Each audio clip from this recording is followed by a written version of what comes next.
भाजपच्या सर्व प्रदेशाध्यक्षांची आज दिल्लीत भाजपच्या मुख्यालयात बैठक। भाजपचे राष्ट्रीय अध्यक्ष नितीन नवीन यांच्या उपस्थितीत मोदी सरकारला 12 वर्ष पूर्ण होत असल्याने या बैठकीचं आयोजन। राजकारणात खुर्ची महत्त्वाची आहे, त्यामुळे आपली खुर्ची घेऊन आपण बसलं पाहिजे। मंत्री चंद्रकांत पाटलांचं कोल्हापुरातील वाढदिवसाच्या कार्यक्रमात मिश्किल वक्तव्य। हिंदू आता जागा झालाय, पुढच्या काळात जिहाद होऊ देणार नाही। देशात आणि राज्यात जिहाद सुरू आहे, त्यामुळे हिंदू संघटित झाला पाहिजे, संजय केळकर यांचं वक्तव्य।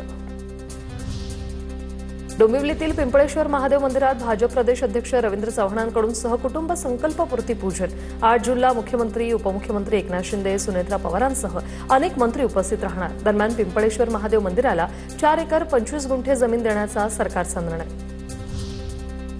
सिन्नर पोलीस आज भोंदू खरातला पुन्हा न्यायालयात हजर करणार। पोलीस कोठडी संपत असल्याने खरातला न्यायालयात हजर करणार।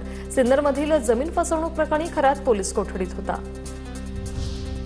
कॅबिनेटच्या दिवशी मुंबईत ठाण मांडून बसू नका, शिवसेनेच्या जिल्हाप्रमुखांना उदय सामंतांनी फटकारलं। मुंबईत हॉटेल बुक करून राहणाऱ्या जिल्हाप्रमुखांनी हे थांबवावं, सामंतांचा सल्ला।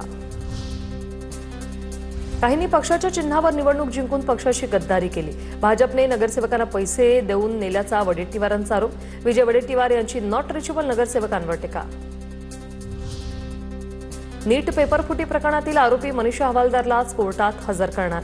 हवालदारसह इतरही 2 आरोपींना दिल्ली कोर्टात हजर केलं जाईल। नीट पेपरफुटी प्रकरणात सीबीआयचं पथक 19 दिवसांपासून लातूरमध्ये ठाण मांडून सीबीआयकडून अधिकृत माहितीचं संकलन सुरू। आणखी काही जणांची चौकशी होण्याची शक्यता।